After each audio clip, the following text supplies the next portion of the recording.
Well, hello. It's been quite a while since I made a video. So I was in the shop today. Just started raining.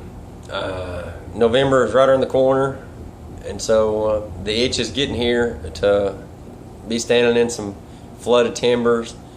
You know, hearing them ducks quack, and it gets my heart beating. Well, anyway, I blew a contest a couple weekends ago and didn't do too hot. Well, I mean, it wasn't me. It was kind of the judging. But the people that won, I mean, they blew good routines. They were just really clean routines. Not a whole bunch of fancy stuff. You know, basic, just hunting stuff, and which is what it should be.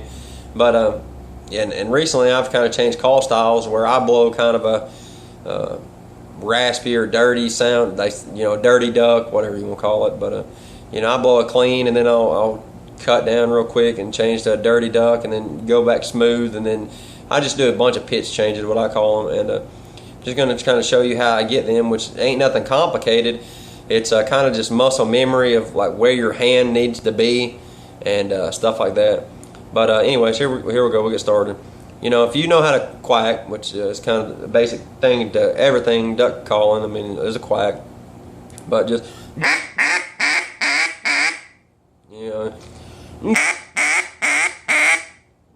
sounds the same with your hand open. But when your takeoff note on the hail call, if you have your hand open, it's going to give you a super clean sound. It's going to sound like this.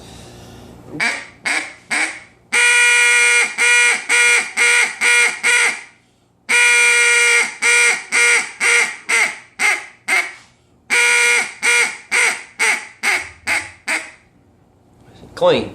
I mean, it's got a little rasp to it just because it's built into the call, but as far as hand placement, making it raspy, I didn't do that. Where in a lot of my contests nowadays, or even just tuning calls to make sure it's going to hit all the notes without locking up or sticking or this or that, I'll go from a couple notes here and I'll close down real quick, and it's going to give it a real sudden pitch change. And I think it sounds awesome, and it shows control of the call, control your hand. But a lot of people just blow straight dirty, which I don't know what they call it. I just call it dirty ducks. But it's where your hands be closed more instead of my hand being like this. I'm never going to close my hand completely. I'm going to just kind of pretty much make a tunnel type shape for it, and each call will be different. And if you close it off too much, it's going to give you a horrible sound. And I'll show you what it'll sound like if it's closed off too much. I mean, it's not going to sound right, and you can tell by just hearing it. And this will be if it's closed off too much. I'm going to blow the same air pressure I did on the open hand, the same note, the same everything. It's just the hand placement. So here it is, closed off too much. Hear how flat sounding it is. Where if I open my hand, and like I said, muscle memory is just practicing.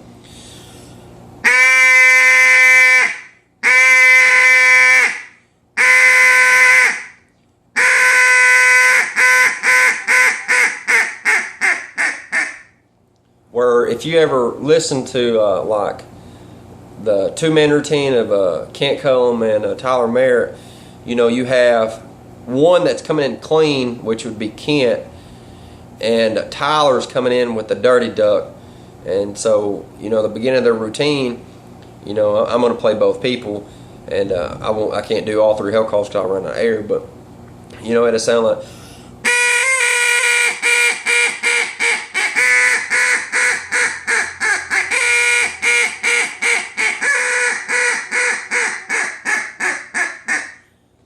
like that, which add a couple bobbles in there. I mean, don't hate on me, but that's where practice comes in. Get all your screw ups out in the shops, and on stage it should go smooth.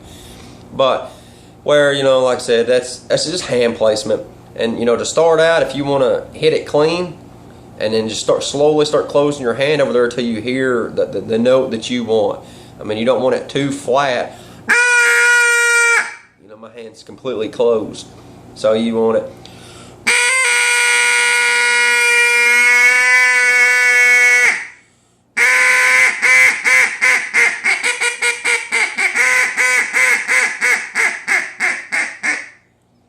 it gave my pitch changes.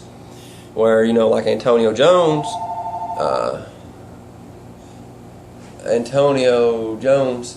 will blow a deep and then squill out high, you know, so close.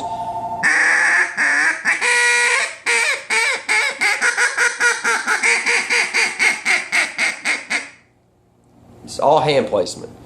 I mean, you might blow a little harder on some of them notes where you want to like really like a comeback call.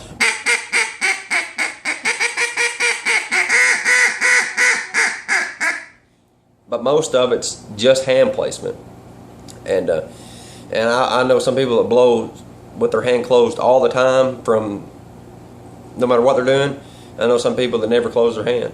And just that simple motion will give you pitch changes. And same thing in a feed call. You know, some people, you know, you really want your hands closed most of the time on the feed call, unless you throw a cut in there, you know, so you'll be closed.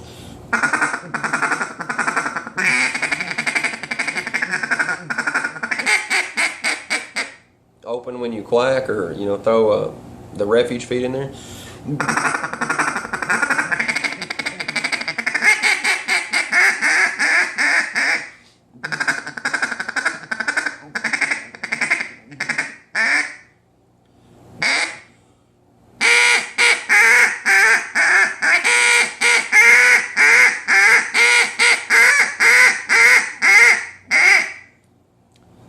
Just by doing that can get you different sounds. So practice, learn your hand placement and how open and closed it needs to be, and the more time you practice, the better you'll become. And good luck this season.